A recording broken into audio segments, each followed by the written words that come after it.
नमस्कार, स्वागत आपका हरियाणा न्यूज 24 पर। मैं हूं प्रिंस लांबा।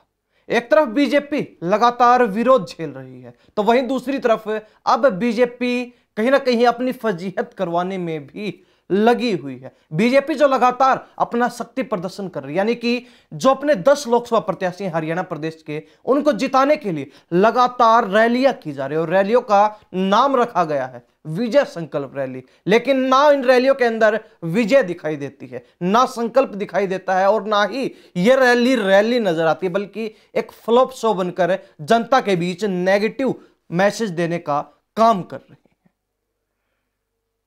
हम ऐसा नहीं कह रहे, बल्कि ये तस्वीरें कह रही हैं। जो एक रोज पहले रैली हुई हिसार लोकसभा क्षेत्र के अंतर्गत आने वाले उकलाना में, जिसमें खुद मुख्यमंत्री नायब सिंह सैनी और सरकार के मंत्री इस रैली को संबोधित करने के लिए पहुंचे, लेकिन मंत्री जरूर पहुंचे, भीड़ नहीं पहुंच पाई, जनता नहीं पहुंच पाई और कहीं ना कहीं खाली कुर्सियों को ही नेताओं को भाषण देकर रवाना होना पड़ा, मुंह लटकाए, उदासे से मन से, और कहीं ना कहीं धीमी सी आवाज में अपनी बातें कह कहकर सारे नेता उकलाना से चलते बने। सबसे पहले तस्वीरें देख लीजिए, जो रैली के अंदर माहौल है, जो नजारा है, जो झलकियां हैं, ये तस्वीरें सब कुछ बयां कर रही हैं कि वास्तव में बीजेपी जो लगातार शक्ति प्रदर्शन कर रही है, उनमें कितनी शक्ति है और कितने वो प्रदर्शन के काबिल हैं। और कहीं ना कहीं बीजेपी जो दावा कर रही है कि हरियाणा प्रदेश में हम 10 की 10 सीटें जीतने जा रहे हैं। 2019 का जो चुनावी परिणाम है, उस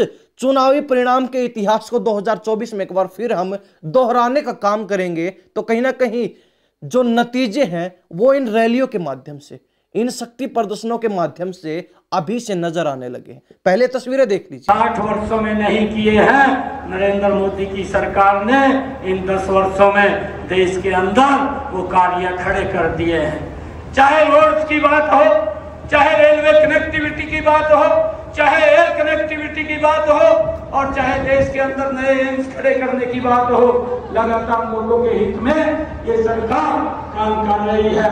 मैं आप लोगों के बीच में एक अपील ये करना चाहूंगा कि आने वाले 24 तारीख को हमारी उकलाना की सरकारी एक वोट, जो फसल का काम भी शुरू हो गया है और गर्मी का ये मौसम है, गर्मी की चिंता न करते हुए हमने नरेंद्र मोदी जी को 10 की 10 लोकसभा की सीटें हरियाणा से लेकर के तीसरी बार प्रधानमंत्री बनाने का काम करना है।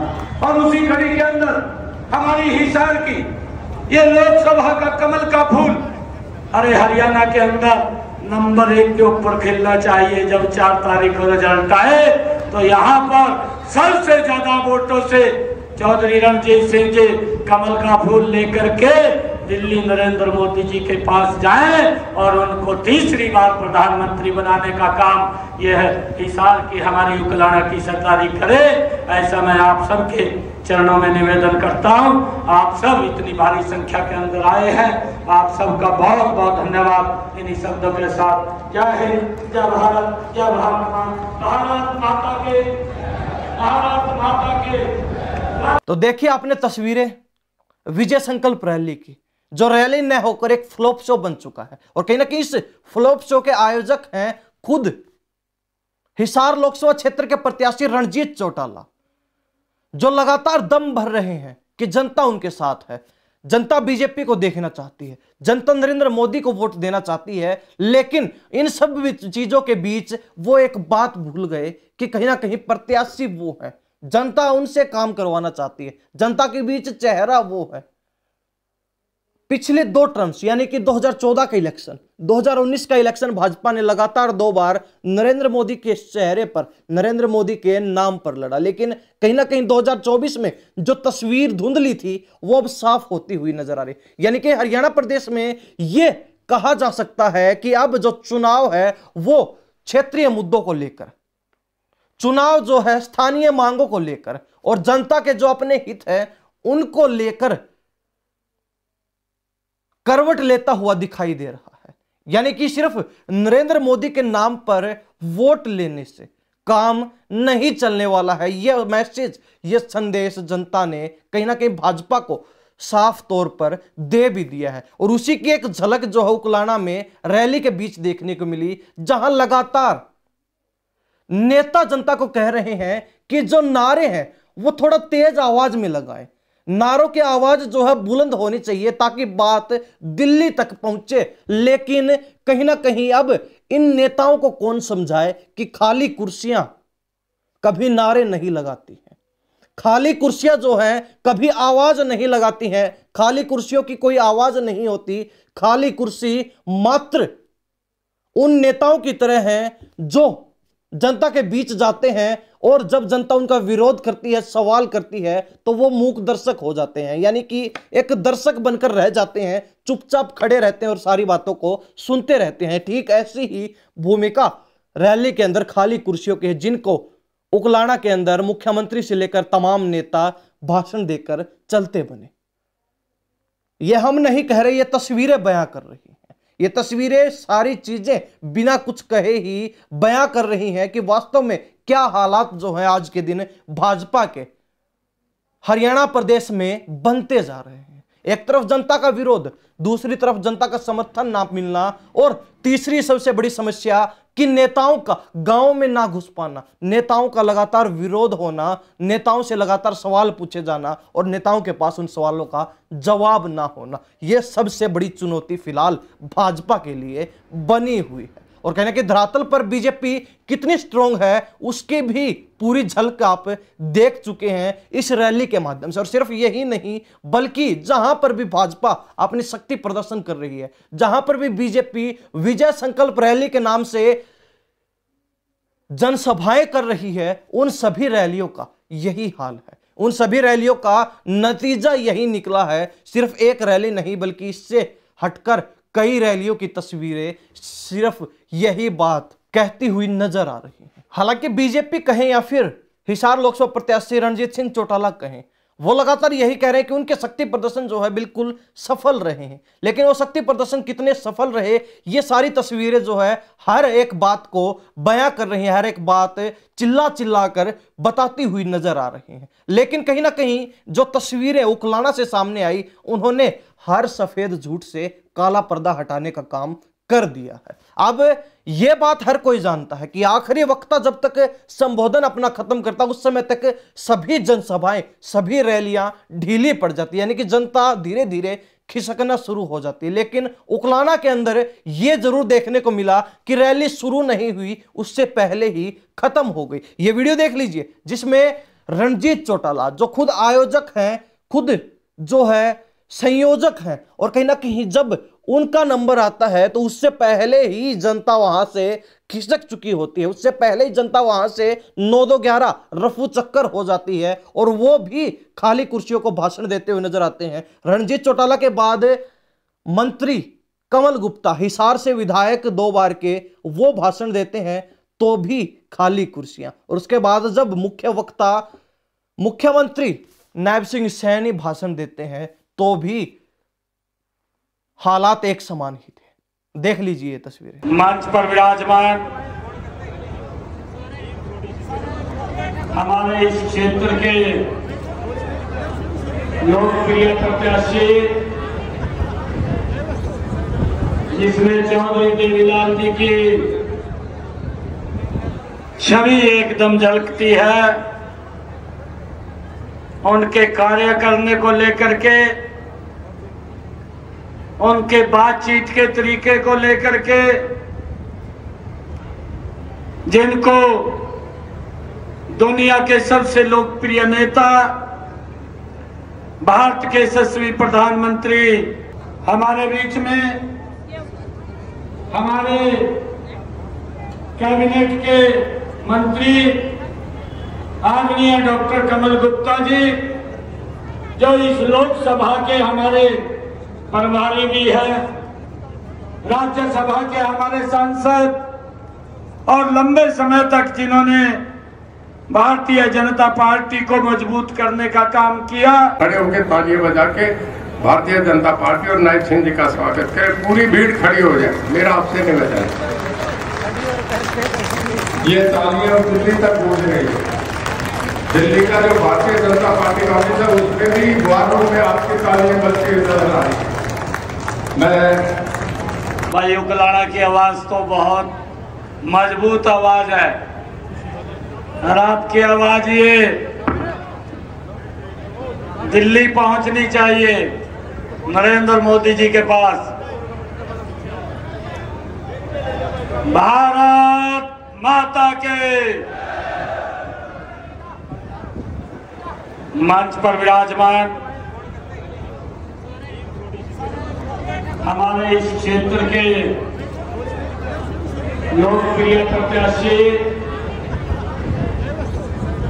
जिसमें चौधरी देवीलाल जी की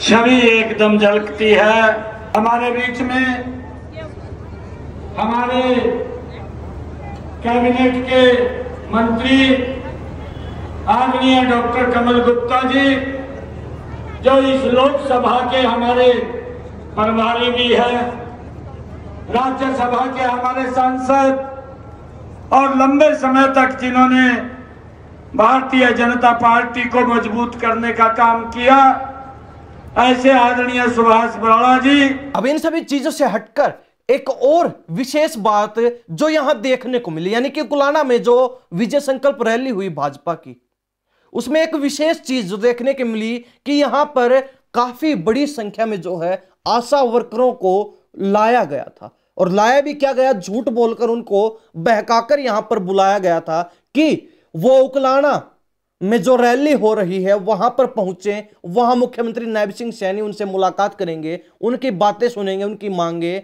सुनेंगे। लेकिन कहीं ना कहीं उसके बाद जो आशा वर्कर थी उनका जो गुस्सा था वो 7वें आसमान पर देखने को मिला और रैली के हर झूठ से उन्होंने खुद अपने मुख से पर्दा उठा दिया। ये वीडियो देख लीजिए, साहब के सारे जो सवाल हैं उनका जवाब आपको इस वीडियो के माध्यम से मिल जाएगा। रैली में हमारी एप्लीकेशन देने आए थे सीएम सर थी, और आज भी कोई नहीं पहुंची हमारी एप्लीकेशन है। ऑनलाइन सीएम विंडो हमने लगा ली, रैली अटेंड घंटा की रैली नहीं हुई, बेफालतू में नहीं पागल बना रखी है लेडीज बेफालतू का। आज तो यही है, हमारी एप्लीकेशन देनी थी, वह एप्लीकेशन को नहीं पहुंची सीएम तक।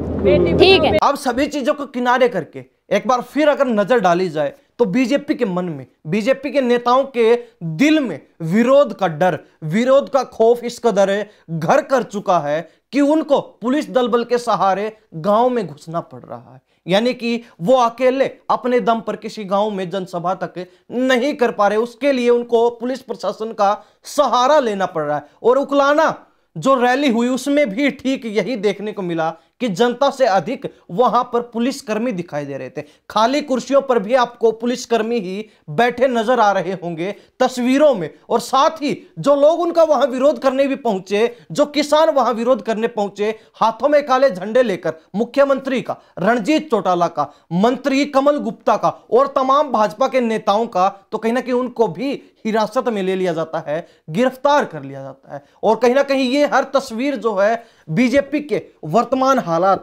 बीजेपी के वर्तमान राजनीतिक पृष्ठभूमि को दर्शा रहा है कि भाजपा किस कदर जो है अपनी जड़ों को खोखला कर चुकी है, अपनी जड़ों को कमजोर बना चुकी है। और कहीं ना कहीं उसकी साक्षी ये तस्वीरें हैं कि किस प्रकार बीजेपी के नेता खाली कुर्सियों को भाषण देने को मजबूर हैं, किस प्रकार बीजेपी के नेता गांव में नहीं घुस पा रहे हैं, किस प्रकार जो भाजपा के नेताओं को अब भी चुनावी माहौल में, चुनावी समय पर पुलिस प्रशासन का सहारा लेना पड़ रहा है। हालांकि पीछे 5 साल लगातार देखा गया कि बीजेपी के नेता पुलिस प्रशासन के दम पर, पुलिस प्रशासन का सहारा लेते हुए गांवों में जोर जबरदस्ती करके जनसभाएं कर जाते थे विरोध के बावजूद भी। लेकिन अब चुनावी समय है, चुनावी माहौल है, चुनावी पारा चरम पर है। ऐसे में भी अगर सत्ता विहीन होने के बाद भी बीजेपी के नेताओं को, भाजपा के प्रत्याशियों को अगर पुलिस प्रशासन का सहारा लेना पड़ रहा है, तो ऐसे में यह कहना गलत नहीं होगा, यह कहना बिल्कुल उचित होगा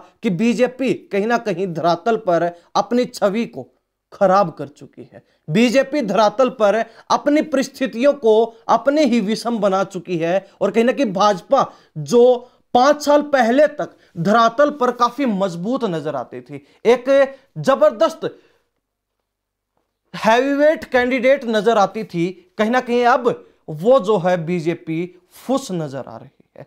और इस बात का हमसे कोई तात्पर्य नहीं है, बल्कि यह हर तस्वीर जो है इस बात की गवाह है, यह हर तस्वीर जो है इस बात की साक्षी है कि भाजपा के लिए 2024 का चुनाव जो है आसान नहीं होने वाला है। तमाम विषम परिस्थितियों से मुकाबला करते हुए भाजपा के प्रत्याशी को विपक्षी प्रत्याशियों से मुकाबला करना होगा। यहां पर मुकाबला जो है दोहरा होने वाला है, यानी कि एक तो जो विपक्षी प्रत्याशी हैं उनसे मुकाबला करना होगा, तो वही जो विषम परिस्थितियां बीजेपी के सामने, बीजेपी के प्रत्याशियों के सामने बनी हुई हैं, दोहरा मुकाबला इसलिए कि उन विषम परिस्थितियों से भी बीजेपी को सामना करना होगा। और कहीं ना कहीं इस आमने सामने की लड़ाई के अंदर बीजेपी मात खाने के दौर पर, मात खाने की कगार पर खड़ी नजर आ रही है। और कहीं ना कहीं अगर दम ज्यादा नहीं लगाया गया, अगर मेहनत अधिक नहीं की गई, अगर भाजपा का मनोबल टूट जाता है, अगर भाजपा का मनोबल